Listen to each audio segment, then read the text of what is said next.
Il y a certaines régions du monde où ça n'existe presque pas. En particulier des régions entières de Chine où il n'y a pas de cancer du sein. Ce qui est très étonnant quand on voit l'incroyable prévalence du cancer du sein en Occident. Il y a certaines régions où il n'y a pas de cancer de la prostate du tout, alors qu'aujourd'hui ça concerne énormément d'hommes dans nos sociétés. Donc que se passe-t-il?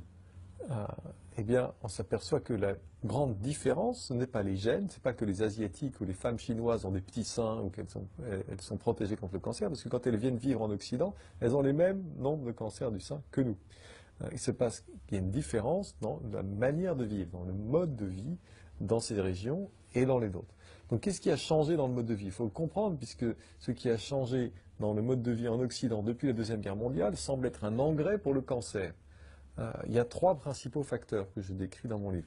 Le premier, c'est l'augmentation considérable de la consommation de sucre et de farine blanche raffinée, qui n'existait presque pas avant la Deuxième Guerre mondiale.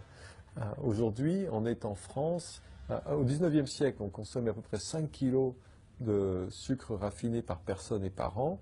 Aujourd'hui, en France, on est à 35, aux États-Unis, on est à 70, et en France, on est en train de rattraper les Américains. Donc bientôt, on sera nous aussi à 70.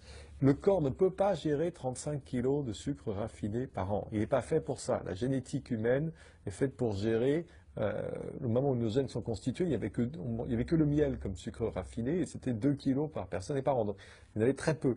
5, visiblement, c'était encore gérable. 35, ça n'allait pas. 70, certainement pas. Et le cancer se nourrit avant tout de sucre. Le cancer, les cellules cancéreuses ont un métabolisme anormal et elles ont besoin du sucre pour leur survie.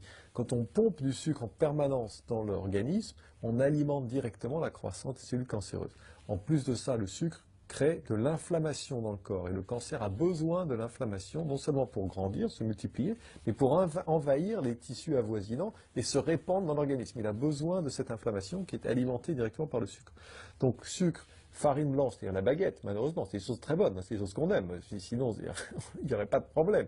Mais la baguette, c'est du sucre blanc qui très très vite fait monter le taux de glucose dans le sang dès qu'on la mange.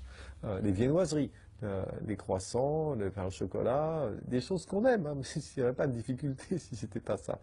Mais qui n'existent presque pas dans certaines régions de Chine où on mange pas de pain, on mange pas de viennoiserie. Et on ne mange presque pas de sucre raffiné blanc.